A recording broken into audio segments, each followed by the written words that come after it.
Hi అండి. అందరికి నమస్కారం. థంబ్‌నెయిల్ చూసారు కదండీ! ఈరోజు మన టాపిక్ వచ్చేసరికి లియో టాల్స్టాయ్. లియో టాల్స్టాయ్ అనే ఆయన రష్యన్ నావలిస్ట్. అంతేకాకుండా ఈయన గొప్ప ఫిలాసఫర్ అండ్ స్పిరిచువల్ పర్సన్. ఈయన రచించిన 3 నావెల్స్ నుంచి 3 స్టోరీస్‌ని తీసుకున్నానండి. వాటిలో ఫస్ట్ వన్ వచ్చేసి ఫెయిత్ ఇన్ గాడ్. దేవుడి మీద నమ్మకం ఎలా ఉండాలి. Everything happen for a reason. ఏది జరిగినా దానికొక అర్థం ఉంటుంది. Money cannot buy happiness. డబ్బుతోని మనం సంతోషాన్ని కొనలేము. ఈ 3 టాపిక్‌ల గురించి చెప్తానండి. ఫస్ట్‌ది వచ్చేసరికి ఫెయిత్ ఇన్ గాడ్ అన్నాను కదా! ఎందుకంటే చాలామంది ప్రార్థనలు కూడా గాడ్‌కి, మనిషికి మధ్య బిజినెస్ లాగా చేస్తున్నారు. కానీ అలా ఉండకూడదండి. ప్రార్థనలు చాలా ప్యూర్‌గా ఉండాలి. చిన్నపిల్లల్ని తీసుకోండి. వారికి ఏమీ తెలీదు. ఎంత అమాయకంగా ఉంటారో. భక్తి కూడా అలానే ఉండాలి. చాలామంది భక్తి అంటే కోరికలను తీర్చుకోవడానికే అనుకుంటారు. కానీ అది నిజం కాదు. భక్తి అంటే ఆ కోరికలను అధిగమించడం. మనకి ఉన్న దానితో ఎలా తృప్తి చెంది జీవించాలి అని నేర్చుకోవడం. ఇది లేకపోతే జీవితం మొత్తం కోరికల వెంట ప్రయాణిస్తూనే ఉంటాము. మనసు ఎప్పుడూ ఏదో ఒకటి కావాలని కోరుకుంటూ ఉంటుంది. ఒకటి లభించాక మరొకటి. ఇలా మనిషికి తృప్తి అనేది ఉండదు. చాలామంది ఆధ్యాత్మికత అంటే అదేదో వృద్ధాప్యం వచ్చాక చేసేదే అనుకుంటారు. కానీ వృద్ధాప్యంలో అది మనకి అనుభవంలోకి వస్తుంది. అప్పుడు వచ్చినా అది మనకి శరీరం అంతగా సహకరించదు. జీవితం మొత్తం డబ్బు మరియు ప్రాపంచిక విషయాల గురించి, భోగాల గురించి ఆలోచించి జీవితం మొత్తం ఖర్చు చేసుకొని చివరి మనశ్శాంతి లేనివారు ఎందరో. చాలామంది మనశ్శాంతి మన చుట్టూ ఉండేవారు మనకు అనుకూలంగా ఉంటే అప్పుడు మనం ప్రశాంతంగా ఉంటాము అనుకుంటారు. కానీ అది ఎంత మాత్రం నిజం కాదు. మనశ్శాంతి అనేది మనలోనే ఉంటుంది. దేవుని మీద భక్తి ఎలా ఉండాలి అని మనం 3 సన్యాసుల కథ ద్వారా తెలుసుకుందాం. ఒకసారి ఒక ఆచార్యుడు ఒక దీవికి వెళ్ళే ప్రయాణంలో ఒక వింత విషయాన్ని తెలుసుకున్నాడు. ఆ దీవిలో 3 సన్యాసులు ఉండేవారు. వాళ్ళు చాలా సాధారణ జీవితం గడుపుతూ ఎలాంటి కోరికలు లేకుండా తపస్సు చేస్తూ ఉండేవారని ఆచార్యుడు విన్నాడు.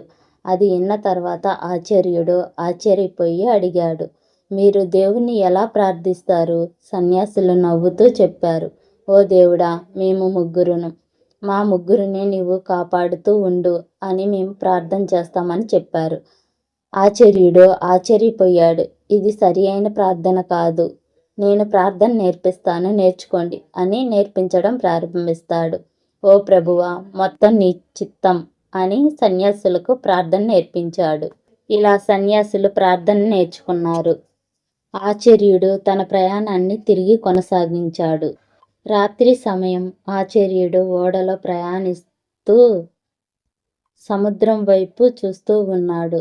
కొంత సమయంలో ఓడలో తలతలలాడే కాంతితో 3 సన్యాసులు సముద్రంపై నడుస్తూ వెంబడించారు. వాళ్ళు నీటిపై నడుస్తూ వచ్చి ఇలా అన్నారు, ఆచార్యులు గారు, మేము మీరు మాకు నేర్పించిన ప్రార్థనలను మర్చిపోయాము. మాకు మళ్ళీ నేర్పించండి అని అడిగారు. ఆచార్యుడు దీనిని చూసి భక్తితో తల వంచి వారికి మళ్ళీ నేర్పించవలసిన అవసరం లేదని చెప్పాడు. మీ ప్రార్థనలే శుద్ధమైనవి. దేవుడు మీతోనే ఉన్నాడు అని చెప్పి వారిని ఆశీర్వదించాడు. నిజమైన భక్తి మనసులో ఉండాలి, ఆచరణలో కాదు. దైవభక్తికి ఎలాంటి నిబంధనలు అవసరం లేదండి. ఎలా చేసినా ఆయన ఆశీర్వదిస్తాడు. చివరికి మనం మనస్ఫూర్తిగా చేసే ప్రార్థనలే నిజమైనవి. శుద్ధమైన మనసుతో మనం ఎలా చేసినా అది అంతిమంగా భగవంతునికి చేరుతుంది. అందుకే నేను మొదట్లో చెప్పాను కదండి, భక్తి అనేది చిన్నపిల్లల అమాయకత్వంగా ఉండాలని. మీరు ఎంత ఆడంబరంగా చేసినా మీరు చేసే పూజల్లో శుద్ధి లేకపోతే అది బూడిదలో పోసిన పన్నీరు అవుతుంది. దీనివల్ల ఎలాంటి ఫలితము ఉండదు. రెండోది వచ్చేసరికి everything happen for a reason. జీవితంలో ఏది జరిగినా దానికి ఒక కారణం ఉంటుంది. దీనికి చక్కని ఉదాహరణ ఇలియాస్ లైఫ్ స్టోరీ. ఈలియాస్ అనే వ్యక్తి చాలా ధనిక రైతు. అతనికి విస్తారమైన భూములు, గొప్ప గేదెలు, గొర్రెలు, తగినంత ధనం మరియు మంచి కుటుంబం ఉన్నాయి. అతనినే అందరూ గౌరవంతో పిలిచేవారు.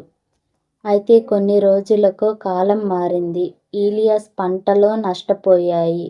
కొన్ని వ్యాపారాలు నష్టపోయాడు. క్రమంగా ఈలియాస్ తన భూములను, తన ఆస్తులను కోల్పోయాడు.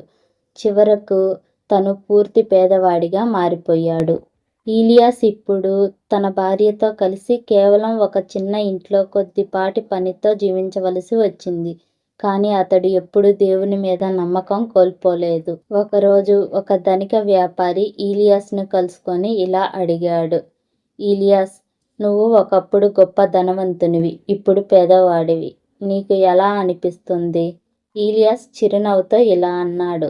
నేను గతంలో ధనవంతుణ్ణి, కానీ ఏ రోజు మేము ప్రశాంతంగా ఉండేదే లేదు. అలాగా ప్రశాంతంగా తిన్నది లేదు. మా ఇంటికి ఎప్పుడు 20 మంది అతిథులు ఆతిథ్యం కోసం వచ్చేవారు.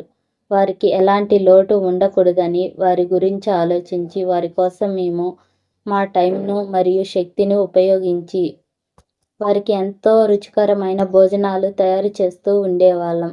ఇలా సమయం అంతా వారి కోసమే వెచ్చించేవారు. నాతో పాటు నా భార్య కూడా చాలా శ్రమించేది. కానీ ఇప్పుడు అలా కాదు. మాకు డబ్బు లేదు అని అందరికీ తెలుసు. ఇప్పుడు ఎవరూ మా ఇంటికి వచ్చేదే లేదు. అందుకు మాకు సమయం దొరికింది. నా భార్యతో నేను చాలా సంతోషంగా గడుపుతున్నాను. ఆమెతో జీవించడమే కాకుండా అప్పటిలో నేను ఆమెకు అందించలేని సంతోషాన్ని ఇప్పుడు ఇస్తున్నాను. అంతేకాకుండా అప్పట్లో నన్ను ఆస్తి బాధించేది. ఇప్పుడు నాకు ఆ భయం కూడా లేదు. మనసు ప్రశాంతంగా ఉంది. ధనం లేకపోతే నిజమైన ఆనందం మన మనసులోనే ఉంటుంది. సంపద మాత్రమే జీవితాన్ని పరిపూర్ణం చెయ్యదు. పేదరికం అయినా మనం సంతోషంగా ఉండగలం. అందుకే అంటారు, జీవితంలో ఏది జరిగినా అది మన మంచి కోసమే అని. డబ్బే మనిషికి జీవితం కాదండి. దీనికే చక్కని ఉదాహరణ ఇతని స్టోరీ. అతనికి డబ్బు ఉన్నప్పుడు ఎలాంటి సంతోషం లభించలేదు. ఎలాంటి సమయం కూడా లభించలేదు. అన్నీ కోల్పోయిన తర్వాత అతనికి సుఖం మరియు సమయం రెండూ దొరికాయి. మూడోది వచ్చేసరికి everything happen for a reason. జీవితంలో ఏది జరిగినా దానికి ఒక కారణం ఉంటుందని చెప్పడానికి best example Alyosha the Pot. Alyosha ఇంటిలో అందరికంటే చిన్నవాడు. అల్యూషాని అందరూ కుండ అని పిలిచేవారు. ఎందుకంటే ఒకసారి అల్యూషా వాళ్ళ అమ్మ అతనికి పాలకుండ ఇచ్చింది. వాడు అది మోయలేక క్రింద పడవేశాడు.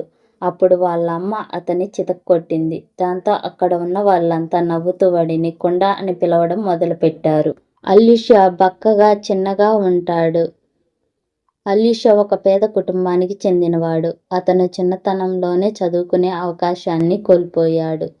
కానీ చాలా కష్టపడి పనిచేసే మనస్తత్వం కలది ఇతనిది. ఇతని తండ్రి పూట గడవడానికి చిన్నతనంలోనే అతన్ని ఒక దుకాణంలో పని కోసం పంపించాడు. అతడు ఎప్పుడూ అధికంగా పనులు చేసేవాడు. ఎదుటివారు చెప్పిన పనులను కూడా చేసేవాడు. ఎప్పుడు కూడా ఎదుటివారి పనులను చెయ్యను అని చెప్పేవాడు కాదు. అతనికి తక్కువ కోరికలు ఉండేవి. తినే తిండి, వేసుకునే బట్టలు ఏదైనా ఉన్నా లేకపోయినా అతను అదే విధంగా ఉండేవాడు. అతను ఎవరిని అసహనపరిచేవాడు కాదు. ఎవరిని నిందించేవాడు కాదు. తప్పుగా మాట్లాడడు. సహించేవాడే కానీ ప్రతిస్పందించేవాడు కాదు. ఒకరోజు అతను పనిచేసే ఇంట్లో ఉస్తీనా అనే అమ్మాయిని చూసి ప్రేమలో పడతాడు. ఆమె కూడా అతనితో స్నేహంగా ఉండేది. కానీ అలీషా తన ప్రేమను వ్యక్తం చేయలేదు. ఎందుకంటే అతను అతన్ని తక్కువగా భావించుకునేవాడు. చివరికి యజమాని అతని పెళ్లికి అంగీకరించలేదు. అలీషా ఎప్పుడూ ఎదురు చూడని వ్యక్తిగా, ఎదుటివారి మాటలకు కట్టుబడి ఉండేవాడిగా జీవించాడు. ఒకరోజు అనుకోకుండా అతను క్రింద పడిపోయి కాళ్ళు ఇరిగింది. దానితో అతను మంచానికి పరిమితం అయ్యాడు. అప్పుడు అతను ఉస్తీనాతో ఇలా అన్నాడు. యజమాని మన వివాహానికి అంగీకరించకపోవడం బాగుంది. లేకపోతే నీ జీవితం ఏమయ్యేది అని బాగుంది బాగుంది అని ఒక చిరునవ్వుతో మరణించాడు. ప్రేమ, స్నేహ, కృతజ్ఞత ఇవే నిజమైన జీవిత విలువలు. ఎవరి కష్టాన్ని తక్కువ చేసి చూడకూడదు. అతనిది చిన్న జీవితం, కానీ గొప్ప మనసు ఉంది. జీవితం ఎలా ఉన్నా అతను అంతా అతని మంచి కోసమే అని జీవించేవాడు. ఎదుటివారి మీద ఎలాంటి ఎక్స్‌పెక్టేషన్స్ లేకుండా జీవించేవాడు. అందుకే అతను మరణ సమయంలో కూడా సంతోషంగా ఉన్నాడు.